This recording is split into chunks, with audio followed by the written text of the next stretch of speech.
Hello everyone, my name is Akash Kumar. Today we will discuss class 9 chapter 1 number system. सबसे पहले हम पढ़ेंगे कि नंबर सिस्टम के बारे में। बेसिकली हमारे नंबर्स कितने टाइप्स के होते हैं, ठीक है। तो हमारा टॉपिक है क्लासिफिकेशन ऑफ नंबर्स।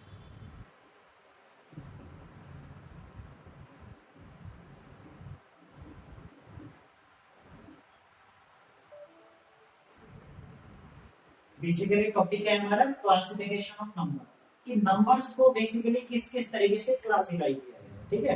तो सबसे पहले आता है हमारा natural number.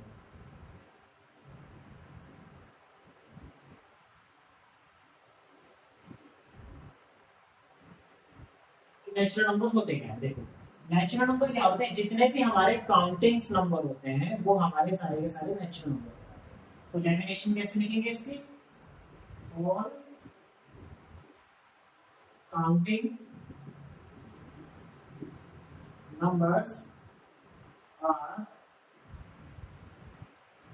called as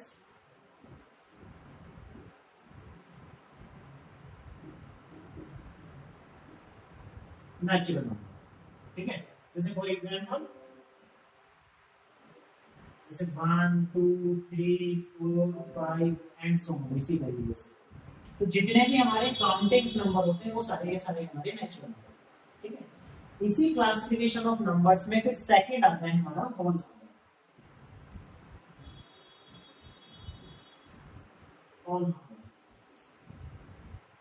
whole में ना डब्ल्यू साइलेंट होता है, इसको एस से बनाया जाता है, ठीक है। होल नंबर क्या होता है, होल नंबर क्या होते हैं, ऐसे नंबर जिनकी स्टार्टिंग किससे होती है, जीरो से होती है, उसको हम होल नंबर बोलते हैं। तो लिखेंगे a number which is starting from 0 is called as whole number। ये हमारे होल नंबर, ठीक है। तो एग्जांपल के तौर पे हम समझा सकते हैं इसको। For example 0 1 2 3 4 and so on. तो ये क्या कहलाते हैं, हमारे होल नंबर, ठीक है। क्लासिफिकेशन ऑफ नंबर की थर्ड कैटेगरी होती है हमारे इंटीजर्स।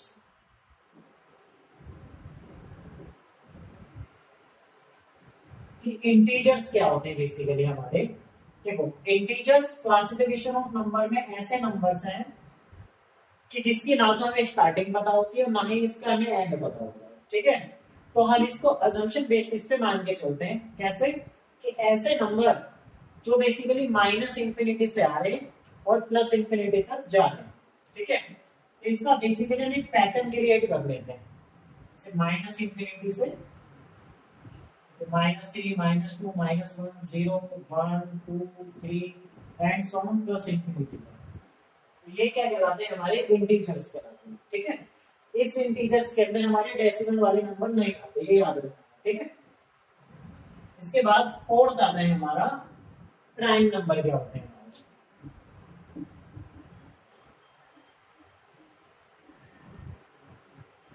प्राइम नंबर क्या होते हैं बेसिकली हमारे, कि ऐसे नेचुरल नंबर जिस नंबरों के पास क्या होते हैं, दो फैक्टर होते हैं, ठीक है। ऐसे नेचुरल नंबर जिनके पास दो फैक्टर होते हैं वो क्या कहलाते हैं, हमारे प्राइम नंबर कहलाते हैं, ठीक है। तो डेफिनेशन कैसे लिखेंगे, अ नेचुरल नंबर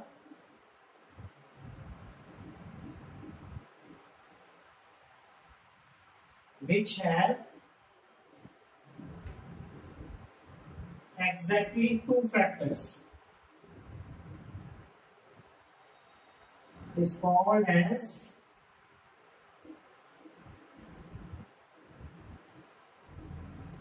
प्राइम नंबर, ठीक है। या दूसरे तरीके से हम बोल सकते हैं ऐसे नंबर जो अपनी टेबल में आए और वन के टेबल में आए वो हमारे क्या कहलाएंगे, प्राइम नंबर कहलाएंगे।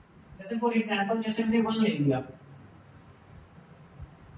1 तो 1 की टेबल में आता है और 1 खुद की टेबल में भी आता है बेसिकली, लेकिन वो कह रहे हैं कि एग्जैक्टली टू फैक्टर होनी चाहिए, यहाँ पे तो एक ही फैक्टर काउंट होगा, तो इसलिए हमारा जो ये 1 है ये प्राइम नंबर नहीं है, ठीक है।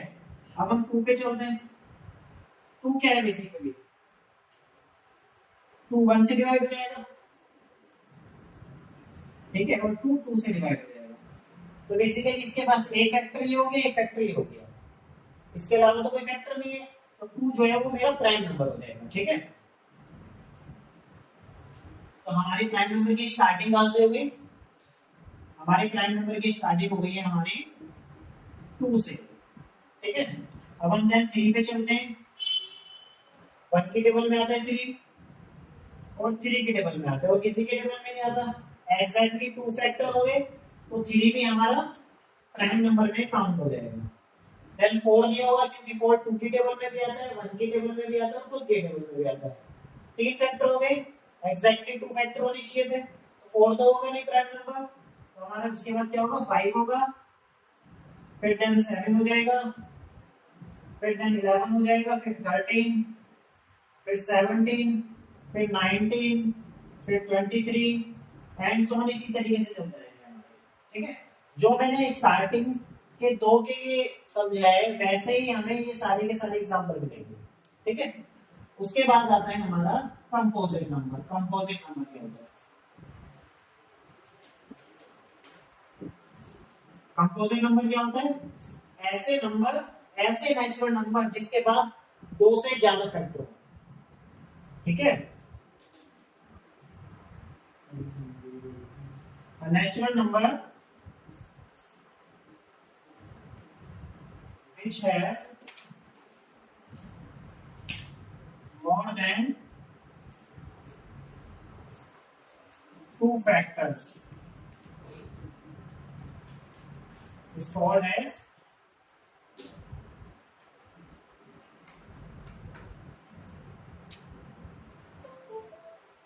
Composite number. ठीक है, तो कह रहा है कि ऐसे नेचुरल नंबर जिनके पास 2 से ज्यादा फैक्टर्स हो वो आपका कंपोजिट नंबर कहलाएगा। ठीक है, जैसे 1 से स्टार्ट करते हैं।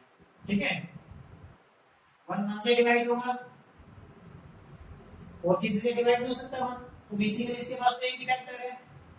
2 पे चलते हैं, 1 से डिवाइड होगा और 2 से डिवाइड होगा, और किसी से डिवाइड नहीं हो सकता, इसका मतलब 2 भी नहीं होगा। फिर हम चलते हैं 3 पर, 1 से डिवाइड होगा और 3 से डिवाइड होगा, और किसी से डिवाइड नहीं होगा 3 भी। फिर इसके बाद चलते हैं 4 पर, 4 1 से डिवाइड होगा, 2 से डिवाइड हो जाएगा और 4 से डिवाइड हो जाएगा। वो कह रहे हैं कि ऐसे नेचुरल नंबर जिसके पास 2 से ज्यादा फैक्टर हो, 2 से ज्यादा फैक्टर यहाँ मिल गए, इसका मतलब कंपोजिट नंबर की हमें स्टार्टिंग का पता चल रहा है। तो स्टार्ट कहां से होंगे? 4 से होंगे, 5 नहीं होगा। ठीक है, क्योंकि 5 भी 1 से डिवाइड होगा और 5 से डिवाइड होगा, और किसी से डिवाइड नहीं हो सकता। ठीक है, इसके बाद हो जाएगा हमारा 6, 2 से कट जाएगा, 3 से कट जाएगा, 1 से कट जाएगा, 6 से कट जाएगा। 2 से ज्यादा फैक्टर मिल गए, 7 नहीं होगा क्योंकि यहाँ पे क्या है? प्राइम नंबर में आएंगे, एग्जैक्टली 2 फैक्टर है, कह रहा है 2 से ज्यादा फैक्टर होने चाहिए। इसके बाद हमारा 8 पे चलते हैं, 2 से 4 से भी डिवाइड हो जाएगा, 8 से भी डिवाइड हो जाएगा, 1 से भी डिवाइड हो जाएगा। 2 से ज्यादा फैक्टर मिल गए तो कंपोजिट नंबर की फैमिली में चला जाएगा। ठीक है, 8 हो जाएगा, फिर 9 हो जाएगा, फिर 10 हो जाएगा, फिर 12 हो जाएगा एंड सो ऑन, इसी तरीके से चलते हैं। ठीक है, तो कंपोजिट नंबर और ये हमारे प्राइम नंबर। अब देखो जो ये प्राइम नंबर लिखे हैं और कंपोजिट नंबर है, इन दोनों में देखो एक चीज दोनों में कॉमन आनी होगी। कॉमन क्या है? बेसिकली 1 यहाँ पे भी नहीं आ रहा है, 1 यहाँ पे भी नहीं आ रहा है। क्या बोला मैंने? प्राइम नंबर और कंपोजिट नंबर दोनों में एक चीज ऐसी कॉमन है जो यहाँ पे भी नहीं आ रही है और यहाँ पे भी नहीं आ रही है। नेचुरल नंबर में, नेचुरल नंबर पे देखो यहाँ इधर 1 यहाँ पे भी नहीं है और 1 यहाँ पर भी नहीं है। इसका मतलब क्या हुआ कि 1 ना तो हमारा प्राइम नंबर है और ना ही हमारा कंपोजिट नंबर है। ठीक है, तो नोट में डाल के लिखना है हमें first point, 1 is neither be a prime nor be a composite number। ठीक है, इसके बाद सेकंड है हमारा, सेकंड क्या है हमारा? अब देखो प्राइम नंबर में देखो, प्राइम नंबर की जो कैटेगरी है, फैमिली देखो पूरी की पूरी, यहाँ पे 2, यहाँ पर है 3, 5, 7। 2 के बाद जितने भी प्राइम नंबर आ रहे हैं सारे के सारे क्या है, ऑड है। तो प्राइम नंबर की फैमिली में सबसे छोटा इवन नंबर क्या होता है, 2 होता है, और इकलौता इवन नंबर भी 2 ही होता है। ठीक है, तो लिखेंगे यहाँ पे हम इन prime number 2 is the only even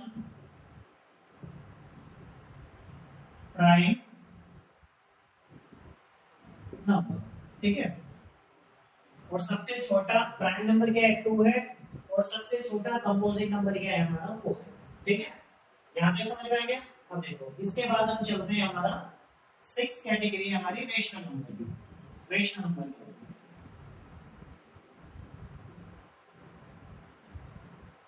rational number क्या होते हैं, बेसिकली ऐसे ऐसे नंबर जिनको हम p अपॉन q की फॉर्म में लिख सकते हैं, और p और q दोनों के दोनों कहां से आने चाहिए, इंटीजर के अंदर से आने चाहिए। ठीक है, a number can be written as p upon q form where p and q are integers and q does not equal to 0। ठीक है, ऐसे नंबर जिसको हम p अपॉन q की फॉर्म में लिख सकते हैं, और p और q दोनों के दोनों मेरे इंटीजर के अंदर से आने चाहिए। जब इंटीजर के अंदर से आएंगे, और उसके बाद क्या करना है कि डिनोमिनेटर जो है वो 0 नहीं होना चाहिए। अगर डिनोमिनेटर 0 हो जाएगा तो वो नंबर डिफाइन नहीं होगा। ठीक है, तो जैसे फॉर एग्जांपल, जैसे लेंगे मैंने 3/4, ये हमारा क्या है, रेशनल नंबर है। देखो 3 जो है वो इंटीजर के अंदर से मिल जाएगा, और 4 भी मिल जाएगा। जब दोनों इंटीजर के अंदर से आ गए तो इसका मतलब हुआ क्या, इसका मतलब ये हुआ कि ये हमारा रेशनल नंबर बन गया। अब 0/4 ले लूं मैं, देखो p क्या इंटीजर है, 4 भी क्या इंटीजर है। ठीक है, आपके दिमाग में आ रहा होगा कि 3/0, 3 भी इंटीजर है और 0 भी इंटीजर है, तो ये भी तो लिख सकते हैं। मगर मैंने डेफिनेशन में क्या लिखा है कि q की वैल्यू 0 नहीं होनी चाहिए। q कहां है, बेसिकली डिनोमिनेटर में है। इसका मतलब जो डिनोमिनेटर है वो 0 नहीं होना चाहिए। ठीक है, तो इसलिए 3/0 जो है वो डिफाइन नहीं होगा हमारा। तो जैसे -4/3 ले लूं मैं, ये भी क्या है मेरा, -4 भी इंटीजर है और 3 भी इंटीजर है। दोनों के दोनों क्या बन मिला के क्या बना देगा, रेशनल नंबर बना देगा। फिर इसी तरीके से हम काफी सारे एग्जांपल लिख सकते हैं। ठीक है, समझ में आया। ठीक, रेशनल नंबर के बाद आता है हमारा इरेशनल नंबर। ठीक है, अब इरेशनल नंबर क्या है, बेसिकली इसका ही उल्टा बोल देंगे हम कि ऐसे नंबर जिनको हम p अपॉन q की फॉर्म में नहीं लिख सकते। ठीक है, अब इसके बाद हमारा 7th पॉइंट है, 7th पॉइंट है मेरा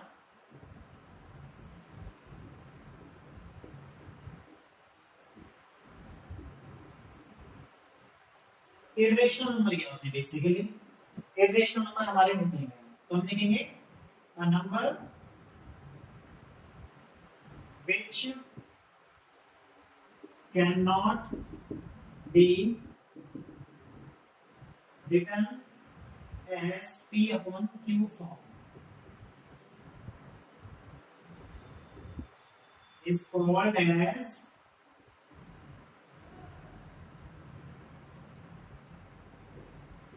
इरेशनल नंबर। ठीक है, ऐसे नंबर जिसको हम p अपॉन q की फॉर्म में नहीं लिख सकते। ठीक है, जैसे फॉर एग्जांपल, जैसे ले लिया मैंने √2 ले लिया मैंने। देखो अब तुम्हारे दिमाग में आ रहा होगा कि √2/1 तो लिख सकते हैं, p अपॉन q की फॉर्म में तो बन गया। लेकिन डेफिनेशन क्या कहती है कि p और q दोनों इंटीजर से आने चाहिए। p जो है वो √2 है, √2 मुझे इंटीजर्स के अंदर तो मिलेगा नहीं। जब नहीं मिलेगा तो इसका मतलब ये कहां पहुंच जाएगा, हमारा इरेशनल नंबर की फैमिली में पहुंच जाएगा। ठीक है, इसके बाद क्या होगा, √3 हो जाएगा, √5 हो जाएगा। अब जैसे पाई हो जाएगा, पाई क्या आएगा, हमारा इरेशनल नंबर है, लेकिन जो वैल्यू होती है पाई की 22/7 वो हमारी क्या कहलाती है, रेशनल नंबर कहलाती है। ठीक है, इसके बाद क्या हो जाएगा हमारा, जैसे कुछ नंबर देखो डेसिमल की फॉर्म में भी लिखे होते हैं इस तरीके से 3.0012345670032। बेसिकली डेसिमल के बाद हमें पता नहीं चल रहा है कि हमारा पैटर्न क्या बन रहा है। तो डेसिमल के बाद जिन नंबरों का पैटर्न हमें पता नहीं चलता है तो वो हमारे क्या कहलाते हैं, इरेशनल नंबर कहलाते हैं। ठीक है, जब आगे हम पढ़ेंगे ना डेसिमल एक्सपेंशन, उसमें ये सारी चीजें दोबारा आएंगी, तो उसमें और अच्छे से बताऊंगा चीजों को। ठीक है, अभी बस डेफिनेशन के तौर पे याद रखनी है चीजों को। तो ये हमारे क्या कहलाते हैं, इरेशनल नंबर कहलाते हैं। ठीक है, ये हमारा क्लास 9 का नंबर सिस्टम के अंदर जितना हमारा क्लासिफिकेशन ऑफ नंबर है ये सारी की सारी चीजें हमारी यूज होंगी। ठीक है, इसके बाद आता है हमारा रियल नंबर क्या होता है, 8वां।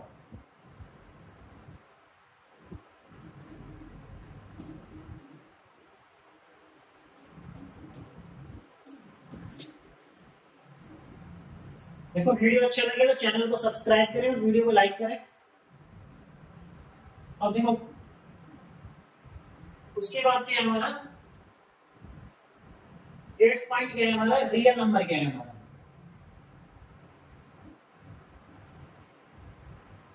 रियल नंबर क्या है, बेसिकली जितने भी हमारे रेशनल नंबर है और इरेशनल नंबर है दोनों को अगर हम कंबाइन करके एक जगह मिला दें, इकट्ठा करते हैं, तो वो सारे के सारे क्या कहलाते हैं, हमारे रियल नंबर कहलाते हैं। ठीक है, क्या बताया मैंने, जितने भी मेरे रेशनल नंबर हैं और इरेशनल नंबर है, ठीक है, उन सबको एक जगह अगर हम इकट्ठा कर दें तो वो मेरा क्या बन जाता है, रियल नंबर बन जाता है। तो डेफिनेशन कैसे बोल सकते हैं, a collection of rational and irrational number is called as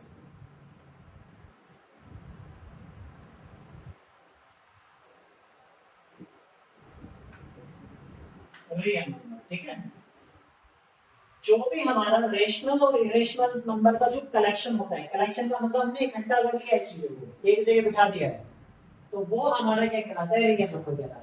तो इसका मतलब जो यहाँ पे एग्जांपल है और जो यहाँ पर एग्जांपल है वो सारे के सारे एग्जांपल हमारे रियल नंबर के अंदर आ जाएंगे। ठीक है, तो जैसे फॉर एग्जांपल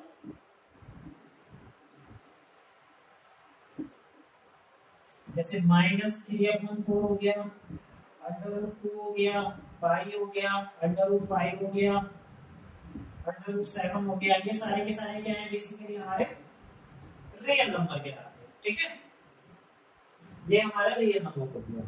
ठीक है, अब हमारा क्लासिफिकेशन ऑफ नंबर जितना हमारा क्लास 9 के हिसाब से, ये आपको इतना याद रखना है चीजों को।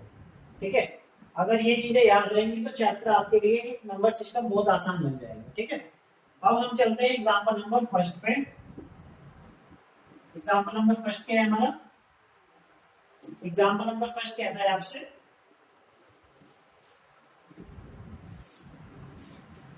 Example number first chapter number 1 का नंबर सिस्टम का आपका वो कह रहा है आपसे, are the following statements true और false, give reason for your answer. वो कह रहे हैं कि नीचे कुछ स्टेटमेंट दे रखी है, इनमें से कौन सी सही है और कौन सी गलत है।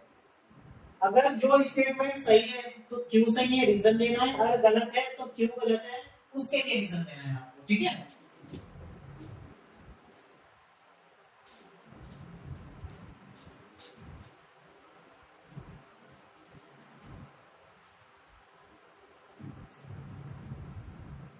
देखो एग्जांपल नंबर फर्स्ट है आपका, एग्जांपल नंबर फर्स्ट कहता है आपसे कि every whole number is a natural number. वो कह रहा है कि सारे के सारे जो होल नंबर हैं वो नेचुरल नंबर होते हैं क्या। देखो स्टार्टिंग में मैंने तुम्हें होल नंबर भी बताया और नेचुरल नंबर भी बताया, उसको थोड़ा सा डेफिनेशन को रिकॉल करेंगे हम कि होल नंबर क्या होता है हमारा, जो जीरो से शुरू होते हैं, 0 1 2 3 4 5 एंड सो ऑन, इसी तरीके से। और नेचुरल नंबर क्या होते हैं हमारे,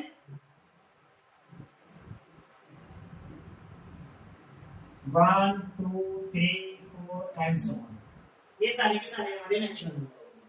वो कह रहा है कि एवरी होल नंबर, वो कह रहा है सारे के सारे जो होल नंबर है इज अ नेचुरल नंबर। अब मुझे ये बताओ, यहाँ देख के ये सारी की सारी चीजें यहाँ पर है क्या, ये सारी की सारी चीजें यहाँ पर है क्या, तो बोलोगे नहीं है सर। क्यों?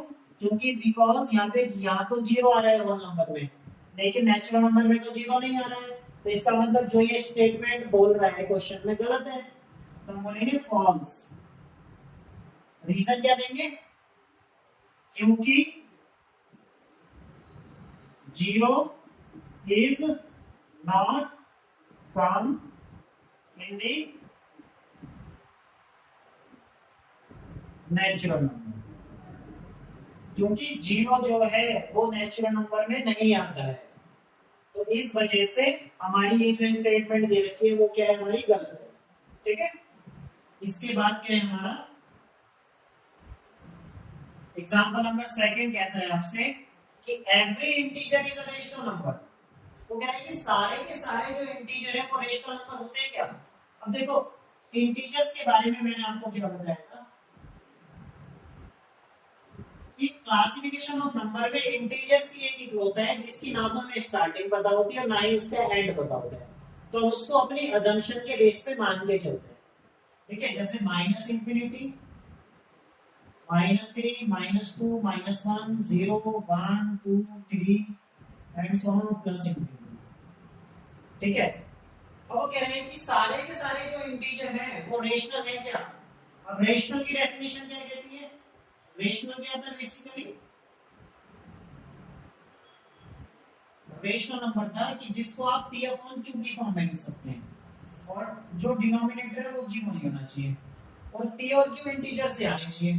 तो देखो ये जितने भी इंटीजर्स हैं इन सबको मैं 1 से डिवाइड कर सकता हूं, आप बोलोगे बिल्कुल कर सकते हो सर, कि बिकॉज क्योंकि मैथमेटिक्स का एक रूल क्या कहता है कि every number is divisible by 1, हर किसी नंबर को आप एक से भाग कर सकते हैं। ठीक है, तो बेसिकली अगर मैं -3 लेता हूं तो -3 को मैं -3 अपॉन 1 लिख सकता हूं, जब 1 से डिवाइड करूंगा तो मेरा आंसर सेम रहेगा, चेंज नहीं होना चाहिए बस आंसर हमारा। ठीक है, -2 ले गया, -2 अपॉन 1 तो क्या हो जाएगा, -2 ही होगा। तो इसी तरीके से अगर मैं 0 भी ले लेता हूं, 0 अपॉन 1 क्या होगा, 0 ही होगा। तो इसका मतलब जितने भी इंटीजर्स लिखे हैं उसको मैं 1 से डिवाइड कर सकता हूं। तो इसका मतलब ये जो स्टेटमेंट दे रखी है इन सारे के सारे इंटीजर को हम रेशनल नंबर बना सकते हैं, आप बोलोगे बिल्कुल बना सकते हो। ठीक है, तो हम बोलेंगे ये क्या हो जाएगा, हमारा ट्रू हो जाएगा। ठीक है, ये बिल्कुल सही बात है, इसका मतलब तो लिखेंगे every integer can be written as m upon 1 form। m upon 1 क्यों लिखा बेसिकली, मैं सब तो सारे के सारे तो लिख नहीं सकता यहाँ पर, तो एक नाम अलाउड कर दिया बेसिकली m के m upon 1 की फॉर्म में होगा बेसिकली। ठीक है, तो जहां पर m क्या होगा, m कोई भी आपका इंटीजर हो सकता है। ठीक है, where m is any integer। ठीक है, जहां पर m क्या होगा, हमारा इंटीजर होगा। ठीक है, अब इसके बाद थर्ड क्या है हमारा, थर्ड क्या दे रखा है आपका, थर्ड पॉइंट दे रखा है आपका कि every rational number is an integer. वो कह रहा है कि जितने भी आपके रेशनल नंबर होते हैं आप उनको इंटीजर बना सकते हो क्या। अब जैसे फॉर एग्जांपल हमने ले लिया समझने के लिए, जैसे 3/4 है, 3/4 जो है वो बेसिकली हमारा रेशनल नंबर तो है, लेकिन 3/4 आपको इंटीजर के अंदर मिल जाएगा क्या, आप बोलोगे नहीं मिलेगा सर। ठीक है, क्योंकि मैंने क्या बताया था स्टार्टिंग में कि इंटीजर के अंदर डेसिमल वाले नंबर नहीं आते। जब मैं 3 को 4 से डिवाइड करूंगा तो मेरा ये डेसिमल फॉर्म में आएगा आंसर। जब डेसिमल फॉर्म में आएगा इसका मतलब जो ये बात बोल रहा है वो गलत है, इसका मतलब यहाँ पे क्या लिखेंगे, फॉल्स। रीजन क्या दे देंगे, बिकॉज 3/4, कुछ भी लिख सकते हैं, जरूरी नहीं 3/4 ही लिखना है, 5/2 लिख दो, 0/2 लिख दो, कुछ भी लिख दो, because 3/4 is a rational number but it is not a integer, लेकिन ये क्या है, इंटीजर नहीं है, ठीक है, समझ में आया। अब इसके बाद क्या है, इसके बाद हम पढ़ते हैं एग्जांपल नंबर 2 के बारे में, ठीक है। एग्जांपल नंबर 2 निकालो, एग्जांपल नंबर 2 क्या कह रहा है हमसे, एग्जांपल नंबर 2 आपसे कह रहा है कि आपको 5 रेशनल नंबर निकालने दो नंबर्स के बीच में, ठीक है, दो नंबर्स के बीच में रेशनल नंबर निकालने के लिए कह रहे हो आपसे, ठीक है, कि दो नंबर कौन कौन से दे रखे हैं, 1/1 दे रखा है और एक 2 दे रखा है, 1 और 2 के बीच में आपको क्या निकालना है, दो रेशनल नंबर निकालने हैं। अब रेशनल नंबर क्या होते हैं, जो P/Q के फॉर्म में होते हैं, ठीक है। अब बेसिकली 1 और 2 जो है वो बेसिकली क्या है आपका रेशनल नंबर ही है, क्योंकि 1 को आप 1/1 लिख सकते हैं और 2 को क्या लिख सकते हैं, 2/1। अगर मैं 1 को 1 से डिवाइड करूंगा 1 ही आएगा, तो स्टार्टिंग वाले नंबर ही आएगा दोनों के दोनों। इसका मतलब हर किसी नंबर को सिंपल में अगर कोई नंबर लिखा है तो उसको हम 1 से डिवाइड कर सकते हैं, ठीक है। अब एग्जांपल नंबर 2 क्या है हमारा, एग्जांपल नंबर 2 आपसे कह रहा है कि 5 रेशनल नंबर बताओ 1 और 2 के बीच में, ठीक है। तो सबसे पहले आपके पास नंबर क्या है, आपके पास भी है 1 है और 2 है, ठीक है। तो 1 को आप ऐसे लिख सकते हैं 1/1 लिख सकते हैं ना। तो देखो अब इसके बाद हम करते क्या है, न्यूमरेटर और डिनोमिनेटर को दोनों से 10 से मल्टीप्लाई कर देते हैं, ठीक है। ये आपने 7th 8th में नहीं कराया इसे, तो 1/1 लिख दिया और उस नंबर को क्या कर दिया, 10 से डिवाइड कर दिया और 10 से मल्टीप्लाई कर दिया, ठीक है। ऐसा क्यों कर रहे हैं, बेसिकली हम बेस सेम बनाने के लिए कर रहे हैं, ठीक है।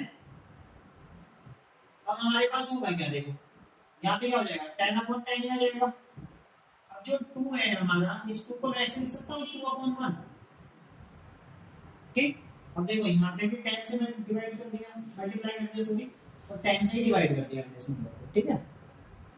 तो यहाँ पे क्या हो गया हमारा, ये 20 हो गया और ये अपॉन क्या हो गया, 10 हो गया, ठीक है। अब ये क्या हो गया 10/10 और ये हो गया आपका 20/10। देखो डिनोमिनेटर तो सेम है लेकिन न्यूमरेटर तो अलग अलग है, तो इसका मतलब 11/10, 12/10, 13/10, 14/10, 15/10, 16/10, then 17/10, 18/10 और फिर 19/10 और फिर 19/10। बीच की बात करिए ना उसने हमारे से, तो देखो ये इतने सारे रेशनल नंबर मिल गए। अब वो कह रहा है कि 5 लिखो, कोई इनमें से कोई भी आप 5 लिख दो, तो यहाँ पे क्या लिख देंगे, therefore 5 rational numbers between 1 and 2 are 11/10, 12/10, 13/10, 14/10, 15/10। ये आपके 5 रेशनल नंबर, ठीक है, समझ में आ गया। देखो ये हमने स्टार्टिंग में क्लासिफिकेशन ऑफ नंबर के बारे में पढ़ा, फिर एग्जांपल नंबर 1 हो गया हमारा और एग्जांपल नंबर 2 हो गया, ठीक है। अब इसके बाद क्या है, देखो एक्सरसाइज है, एक्सरसाइज 1.1 में आपको question number first, question number second, question number third और question number fourth. Question number fourth जो है आपको एग्जांपल नंबर 1 की तरह करना है और क्वेश्चन नंबर सेकंड और थर्ड आपको एग्जांपल नंबर 2 की तरह करना है, ठीक है। तो आपके लिए होमवर्क क्या है, एक्सरसाइज 1.1 आपको होमवर्क में करनी है, ठीक है। एक्सरसाइज 1.1 क्या करनी है आपको होमवर्क में करनी है, ठीक है। बाकी जो मैंने पढ़ाया उस चीज को थोड़ा सा रिकॉल करना है। बाकी नेक्स्ट वीडियो में मिलते हैं। अगर वीडियो अच्छी लगे तो चैनल को सब्सक्राइब करें और वीडियो को लाइक करें। Thank you so much.